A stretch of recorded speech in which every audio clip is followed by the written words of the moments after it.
안녕하십니까. 오랜만입니다. 오늘은 무령왕이 왜 한반도 공주에 묻혔을까 제목으로 여러분들을 만나게 되었습니다. 여러분도 잘 아실 것입니다. 무령왕이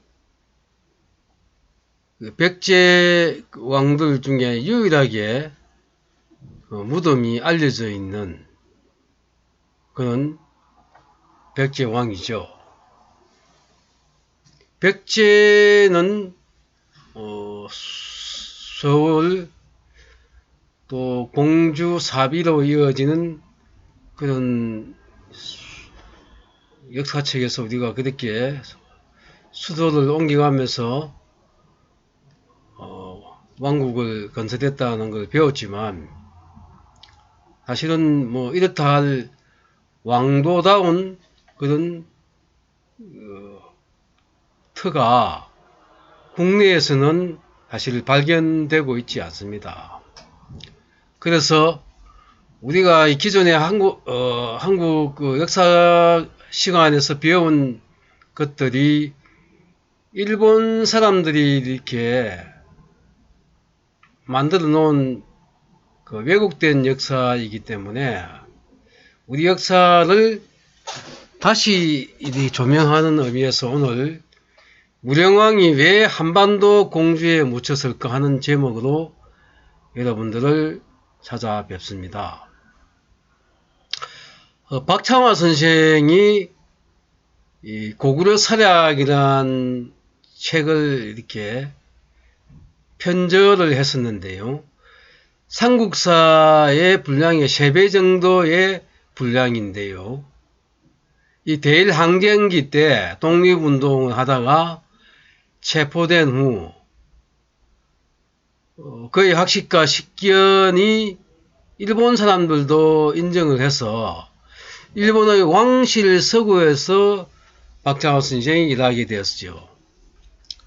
그럼 그가 그것에서 틈틈이 필사본으로 뺏겨 넣은 것이 고구려 사략인데, 그 고구려 사략의 고구려 23대 안원대제편에 보면 오늘 제가 말씀드리고자 하는 백제의 사마왕 관련 기록이 있습니다.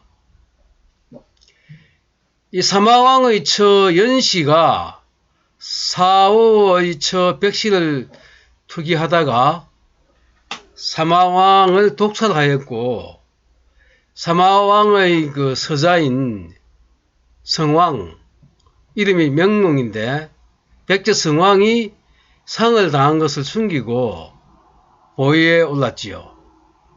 이 엄청난 비밀을 가지고 있는 사마왕의 제삿날에 사냥 나은 것으로 이렇게 모면하듯 성왕은 아비가 죽은 것을 숨겼어요. 이에 고구려 왕이 이 내용을 알고서 고노와 복정에게 명을 내려서 그 죄를 묻게 하여 한수를 건너서 고구려군이 상현성을 무너뜨리고 지충을 검천에서 대파하였으며 남녀 1만여 명을 사로잡아서 돌아갔지요.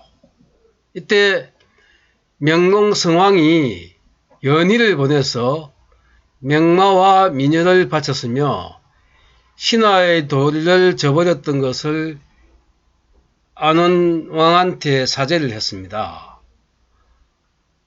안원왕은 성왕에게 입주하라는 명을 내렸죠. 여러분도 잘 아실란가 모르겠는데요. 백제는 광개토 토왕 때 이미 고구려 속국으로 변했습니다. 그 이야기는 나중에 하기로 하고요. 이 고구려 설화 기록에 따르면 사마왕은 어린 부인 연씨죠. 이 연씨의 질투심으로 독살을 당한 것이라고 나와 있습니다. 이 무령왕 사마의 왕비 연씨가 백제 4호의 처 백씨를 투기할 만한 정황이 우리가 알기로는 삼국사기라고 알려져 있는 삼국사 백제봉기에 나와 있습니다. 무령왕 23년 서기 523년 2월에 왕이 한성으로 행차하였는데 자평 인우와 달솔 사오를 대동하여 상현성을 쌓게 했죠.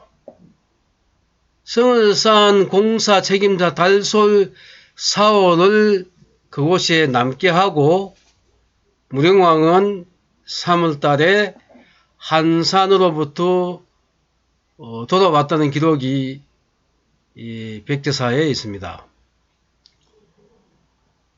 그리고 와서 5월달에 왕비가 이 사마왕을 독살한 것이죠. 한성 쌍현성은 백제 왕도까지 1500리가 넘는 길입니다. 무령왕은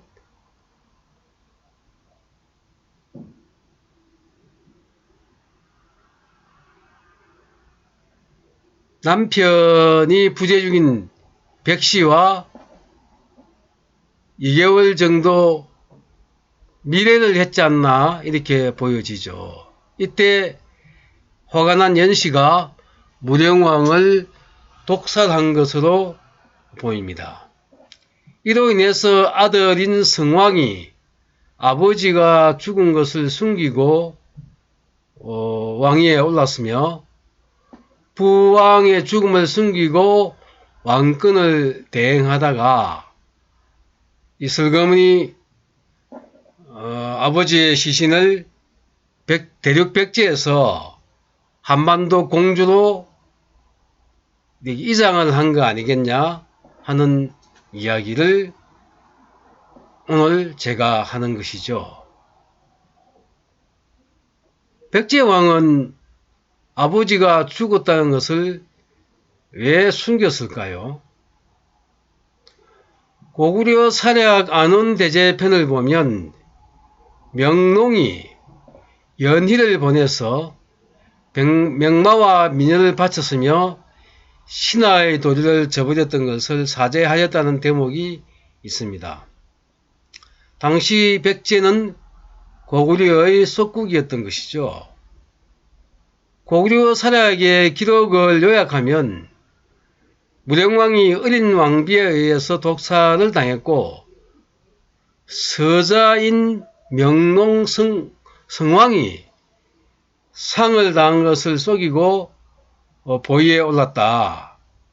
그런 내용에 대해서 후일 고구려와 백제의 주종관계에 놓여 있던 이 성왕에게 고구려 23대 안현왕이 그 책임을 묻는 내용이 고구려 사략에 적혀져 있다는 것이죠.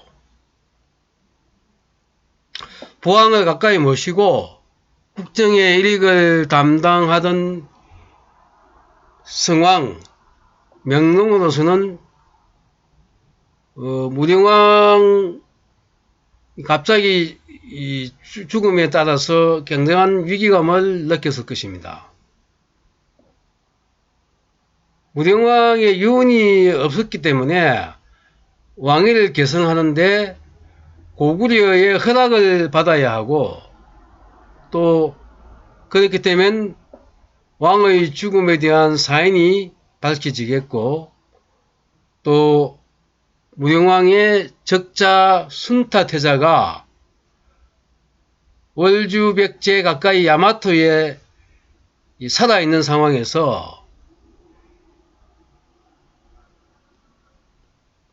명농이 왕이 되는 것에 대해서는 사실 불리한 것이죠.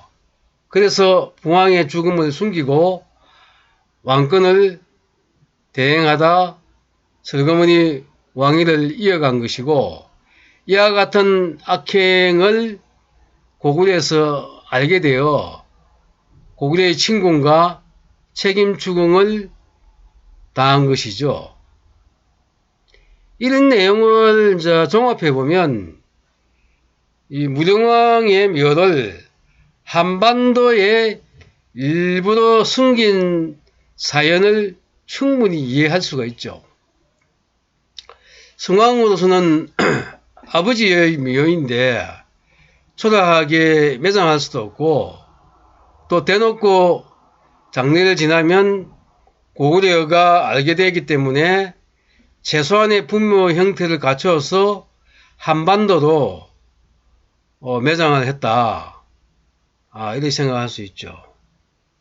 그 한반도에 보면 무령왕은 나중에 그 묘비뿐만 아니고 매직건도 나와 있는데요. 사실은 백제왕이 한반도를 통치하고 있으면 그 땅을 돈을 주고 따로 샀다는 일은 잘 생각할 수 없는 거죠. 다 백제왕 건데 왜 별도로 그 무덤을 만들기 위해서 땅을 사야 되느냐 이거죠. 그 순타 태자가 야마토에 있기 때문에 무령왕릉의 죽음이 알려질 수 있었던 것이죠. 그래서 이런저런 이유로 한반도 공주에 사마왕을 묻게 된 게 아니냐 하는 것이죠.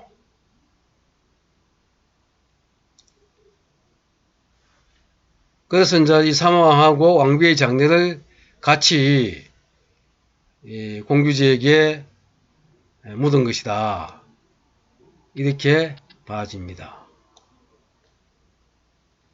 강단사학계는 이 박창화의 이런 필사본 내용을 아직도 전혀 무시하고 한반도 웅진백제를 고집하고 있죠. 당연히 무령왕릉의 이런 의문점 풀지 못하고 있는 상황이죠.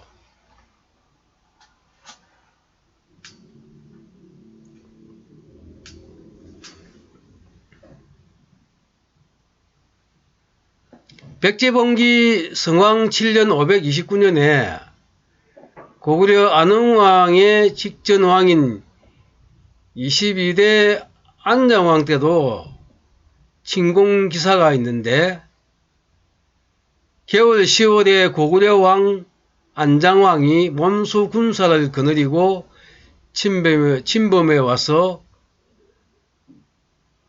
죽은 사람이 2000명이나 됐다.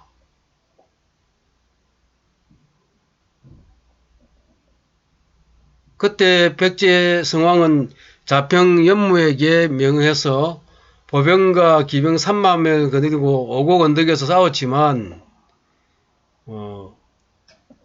백제는 고구려에 지고 죽은 사람만 해도 2000여 명이 되었다는 게 역사 기록에 나와 있습니다.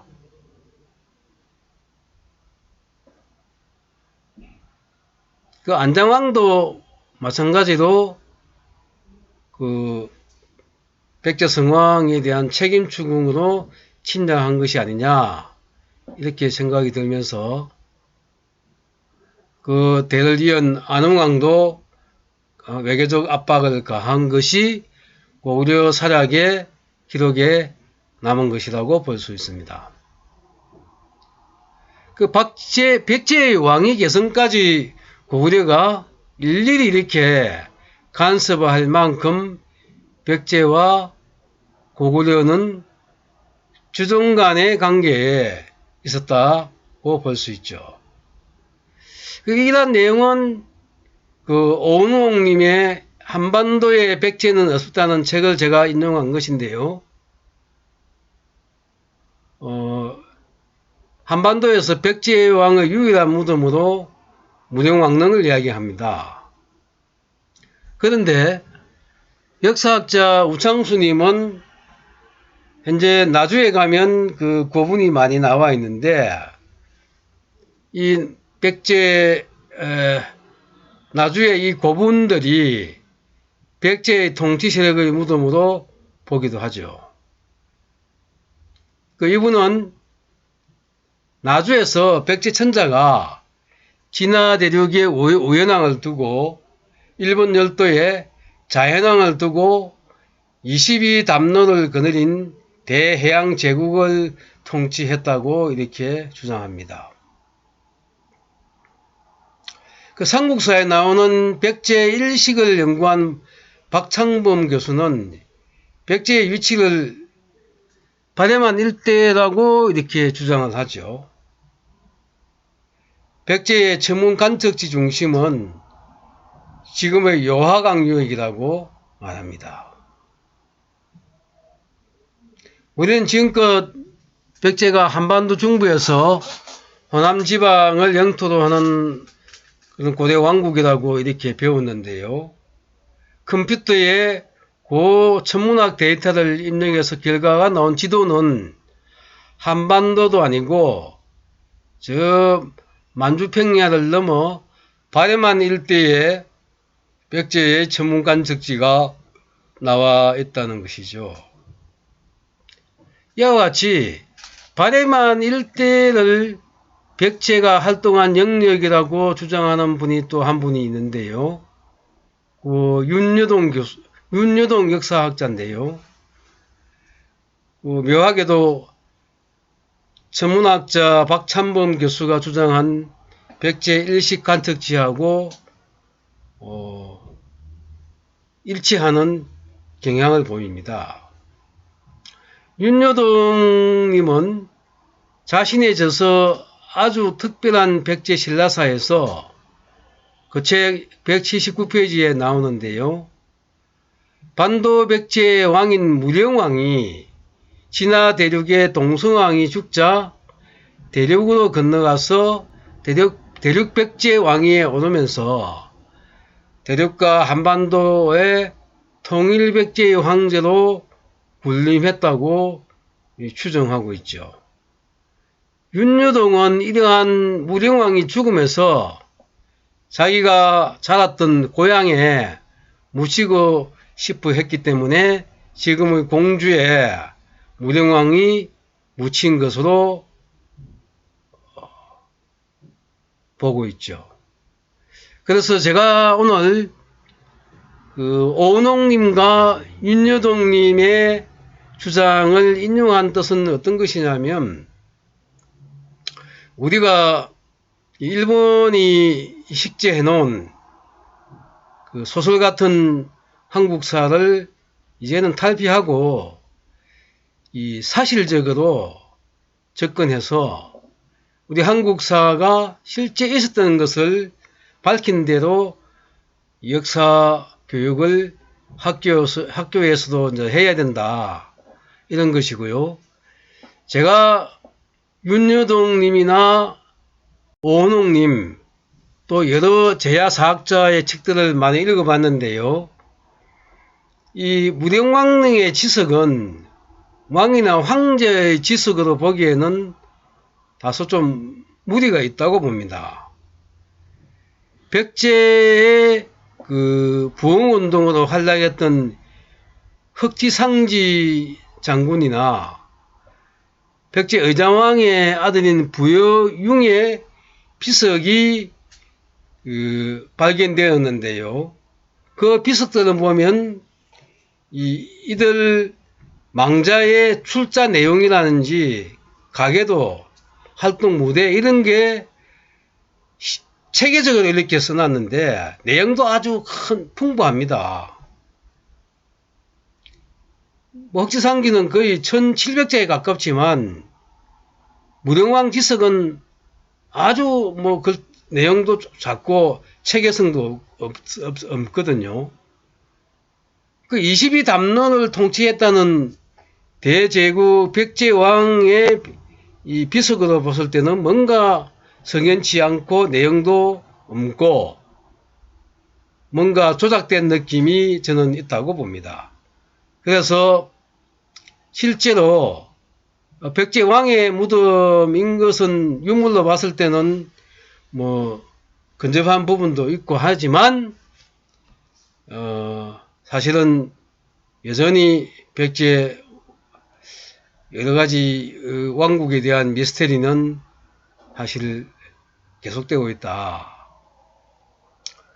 그래서 지금 우리나라 역사책이 이렇게 유실되어 있기 때문에 한국사를 복원하기가 쉽지 않은데요. 그렇다고 해서 우리가 언제까지나 일본이 가짜로 만들어 놓은 역사를 우리가 인정하고 배울 수는 없죠. 그런 맥락에서 오늘 오은홍님이나 윤유동님의 주장, 또 나아가 박창하 선생의 필사본 내용을 제가 말씀드린 듯이